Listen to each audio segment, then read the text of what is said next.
Hi friends, இந்த வீடியோவில் நம்ம பார்க்க போகிறது ஒரு சூப்பரான க்ரைம் த்ரில்லர் படம் தான். மலையாளம் மூவி. அதாவது இந்த படம் ஓடிடிலே ரிலீஸ் ஆயிருக்கு. எந்த ஓடிடி தளத்துலனா சன் நெக்ஸ்ட் ஓடிடி தளத்தையே ரிலீஸ் ஆயிருக்கு. மக்களோட பெரும் பாராட்ட பெற்ற படம்னே சொல்லலாம். நல்ல படம், பார்த்து என்ஜாய் பண்ணுங்க. வாங்க படம் எப்படி இருக்கு, என்ன இது அப்படிங்கிறத பற்றி பார்க்கலாம். இந்த படம் பேர் அஞ்சாம் பாதிரா, அதாவது ஐந்தாம் நள்ளிரவு அப்படிங்கிறதுக்கு மலையாளத்தில் அஞ்சாம் பாதிரா அப்படிங்கிறது. இதில் கொச்சியில் போலீஸ் அதிகாரியை கொலை செய்கிறாங்க ஒரு கொடூரமான முறையில். அதாவது அவங்களோட கண்ணு, இதயம் இதெல்லாம் பிடுங்கி எடுத்து அவங்க கொடூரமான முறையில் கொல்லப்பட்டாங்க. இது தொடர்பான விசாரணையில் இது ஒரு சைக்கோ கொலைகாரன் தான் இதுக்கு காரணம் அப்படின்னு தெரிய வருது. அதே போல் அதே பாணியில் அடுத்தடுத்து கொலைகள் தொடர்ந்து நடக்குது. அதுவும் போலீஸ் அதிகாரிகளே தொடர்ந்து கொல்லப்படுறாங்க. இந்த மாதிரி படம் தொடங்குலேருந்தே சஸ்பென்ஸோட தான் திரைக்கிறது போயிட்டு இருக்கு.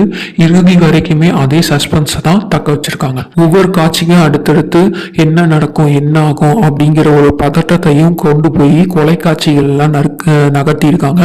உருக வைக்கிற பிளாஷ்பேக்கையும் அதிர வைக்கிற திருப்பங்களையும் எடுத்து படத்தை விறுவிறுப்பான பாணியில டைரக்டர் எடுத்துட்டு போயிருக்காரு. சைக்கோ, சீரியல் கொலை, இந்த வகையில இந்த படம் ஒரு டெம்ப்ளேட்டா இருக்கும். அதுவும் எல்லாமே மிக்சலாகி கலந்துருக்கும். படத்தோட இறுதியில ஒரு ட்விஸ்டும் அதை கதையை கொண்டு போய் ரொம்ப வித்தியாசமான பாணியில் கதையை சொல்லியிருப்பாங்க. குறிப்பாக அந்த சவுண்ட் எஃபெக்ட் இதெல்லாம் இதோட பாராட்டத்தக்கதாக இருக்குது இந்த படத்துக்கு. சில இடங்கள்ல நம்மளோட ராசச்சன் படம் இருக்குல்ல, அந்த படத்தை நினைவு கூறத்தக்கதாக இந்த படம் இருக்கும்.